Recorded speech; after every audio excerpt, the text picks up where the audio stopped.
Assalamualaikum, nama saya Kanza Putri Alifa. Hari ini saya ingin presentasi tentang posisi dan peran Indonesia di bidang ekonomi dalam lingkup ASEAN. Salah satu tujuan dibentuknya ASEAN adalah meningkatkan kerjasama ekonomi negara-negara ASEAN. Beberapa contoh kerjasama di bidang ekonomi yang dilakukan ASEAN adalah: yang pertama, pembukaan pusat promosi ASEAN. Meskipun ASEAN dikenal berbagai negara di dunia melalui PBB, ASEAN meliputi sektor perdagangan, pariwisata, dan investasi. Pembukaan pusat promosi ASEAN dilakukan di negara Jepang, yang merupakan negara yang mempunyai perkembangan cepat dalam sektor pembukaan. Pusat promosi di Jepang memiliki tujuan untuk melakukan peningkatan kegiatan ekspor dari negara-negara ASEAN ke Jepang dan juga meningkatkan jumlah investor Jepang bagi negara-negara ASEAN. Yang kedua, penyediaan cadangan pangan. Beberapa negara anggota ASEAN seperti Thailand, Kamboja, dan Indonesia dikenal sebagai lumbung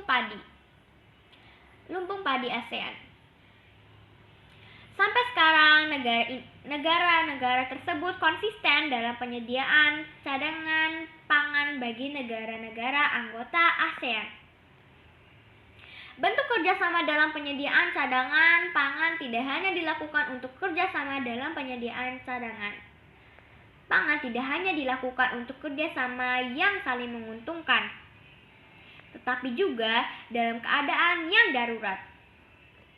Misalnya, ketika salah satu negara ASEAN sedang mengalami krisis pangan karena bencana, maka negara lain siap mensuplai cadangan pangan untuk negara tersebut. Beberapa negara anggota ASEAN yang telah mempersiapkan diri untuk menjadi penyediaan cadangan pangan untuk keadaan darurat adalah Indonesia, Malaysia, Filipina, Thailand, dan Singapura. Yang ketiga, penyelenggaraan proyek industri.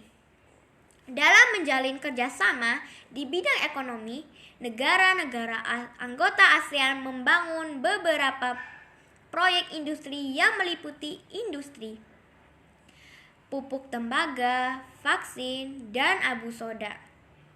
Sekian presentasi dari saya, Kanza. Wassalamualaikum warahmatullahi wabarakatuh.